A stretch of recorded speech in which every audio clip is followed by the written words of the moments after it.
Hello, everybody. I'm going to make a video on how to take a test online in Art 114. This is our first exam. So this is information that's general about taking exams and also some specific things about the very first exam. So the test settings, you'll have 50 minutes this time to take the exam. It is not a very long exam. Once you start, you must finish in one sitting. It's not like the Mind Tap. You can't take it over and over again. You get one attempt and it's a one-shot deal. The test is set for one question at a time, so you can't see the whole exam. Questions generate randomly, so expect this. Sometimes, you'll have a multiple choice and then the essay will appear and then you'll have a matching and then a multiple choice. So it's not organized as if you were in a seated test and everything was together. So just expect that. There's no backtracking. Once an answer is submitted, you're not able to go back to it. Your pre-written essay should be pasted into the essay question. I'll talk about that later. You'll be kicked off the exam when time is up, but really for this test, you have plenty of time. All right, so I know that it can be frustrating when you can't see the whole exam and then you don't know how to pace yourself. Well, for this exam, I'm telling you right now, you have a lot of time for 50 minutes. But just to pace yourself, if you want to write this down or keep it in mind as you go, you'll have 13 multiple choice on this first test. I'll let you know ahead of time on the midterm and the other tests and final, what these numbers are. These will change. The multiple choice are very similar to chapter quizzes. There'll be 13 sets of matching. You'll match an image to a term, a time period, something that you apply the information from the chapters. And I will show you some examples in a second. There'll be one chronological ordering. You'll put them in the correct time period and in the right order. And then, of course, the essay that you already have. And I will go over that again. So one example of matching, and we'll use this same example for chronology. We have A, B, and C here. And the matching terms are number one, Neolithic monolithic monument, Paleolithic fertility figure, or hierarchical scale and twisted perspective. So Neolithic, this is Stonehenge, is from Neolithic, and these are monoliths, giant stones, and it is a monument for whatever it was used for. And you'll hopefully know some theories about that. So that would be B. Paleolithic fertility figure, well, I think this would be an easy thing because you probably wouldn't understand that this man cannot be a fertility figure. So here she is, the Venus of La Salle. Hierarchical scale and twisted perspective, those are terms you should know. Those are on your review sheet. So fertility figure, hierarchical scale, twisted perspective, monolith, those are all things you should know. So this is application of terms to images and some time periods. So this is how matching works. It's not write down the date or write down the title, etc. On an online test, that's all things obviously that you can have at your fingertips. The test is set up so that you're applying the information from the chapters, which is a more fair assessment for online learning. So that's an example of matching. So you'll have 3 sets of those. Some of them are a little longer, etc. All right, so chronology is you just put them in order. So I've actually laid them out in order now that I see it. So the Venus of La Salle is Paleolithic, comes before Neolithic. When this is portable, fertility important to the Paleolithic people.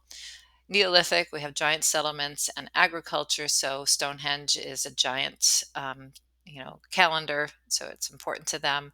And then we have the Stele of Naram Sin and his twisted perspective, looking very muscular on top of everybody on hierarchical scale, a show of power for the Akkadians with his horned crown. So that's chronology, is just putting them in order. One is the earliest. And then matching is image to term or something that's applicable. For the essay, you already have this on your module 3, and I am highly recommending writing this ahead of time. It's meant to be a thought out, well written essay, not a research paper. I'm thinking three paragraphs at the most, probably two paragraphs will do it. So the question asks you to choose a culture we've studied so far for just chapters 1 through 3 that has used a certain convention for making art. You're going to state what this artistic convention is or what they are, and cite at least two works of art from those cultures, the ones that you chose, the culture that uses this convention. Then briefly write about why. So a convention is an accepted or traditional way of representing forms of art. It's a characteristic or a trait or a way of doing something that cultures, or showing something, I should say, that cultures do over and over again. If you want to think about it as like a stamp or shorthand, it's something that they rely on to communicate whatever they're relying on. So examples of this are hierarchical scale, twisted perspective, proportions of the human form, clothing versus non-clothing, poses, attributes, say like certain things that people hold or wear, etc. So in order for it to be a convention, obviously it needs to be used more than once. So what you would do is you're going to choose one culture, and almost every culture we've looked at so far uses all of these. One culture, two works of art from that culture, and the conventions that they have in common. So you're putting that all together. So um, don't jump around and say, the Egyptians did this and Paleolithic people did this. Just choose one culture time period to talk about. And explain the work, describe the works of art, title them, and what these conventions are. And then lastly, why are they using these conventions? What do they mean to the people who are making them? It must mean something for them to use it over and over again. In some cases, it will be theory, such as for Paleolithic art, we're saying fertility figure, but you know, we don't know for sure. That's an acceptable theory, but you know, but that's still a valid way to go. Um, Also, if you look up convention, and I do have students sometimes just look it up during the test, I'm not sure what their choices are there. It will say materials that are used. I do not want you to focus on materials. For instance, the Babylonians often used diorites, and it meant something because it was a strong, rare stone.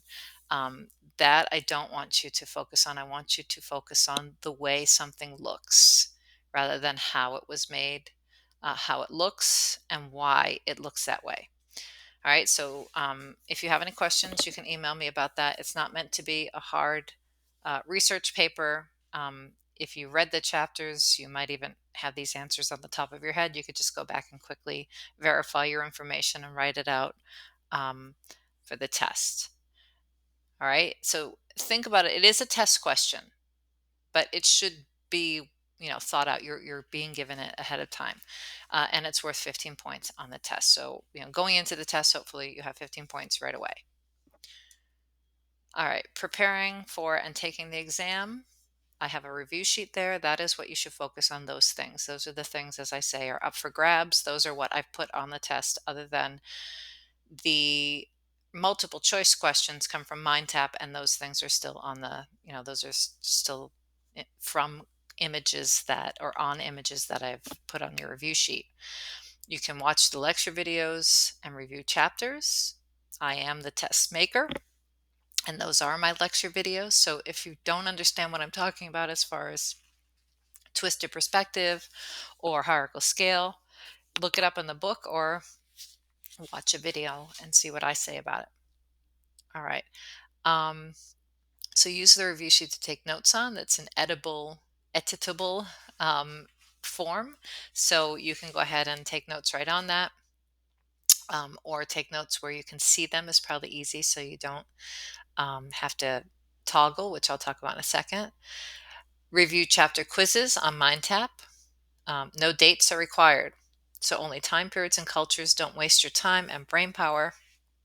The things on the review sheet that are bold, Paleolithic, Mesolithic, Neolithic, all of that, these will be our time periods. And this is true for every test. So going forward, we'll have the Greeks, the Romans, etc. So you'll know the time periods. I don't want you to bother putting on your review sheet or your test time period or actual dates.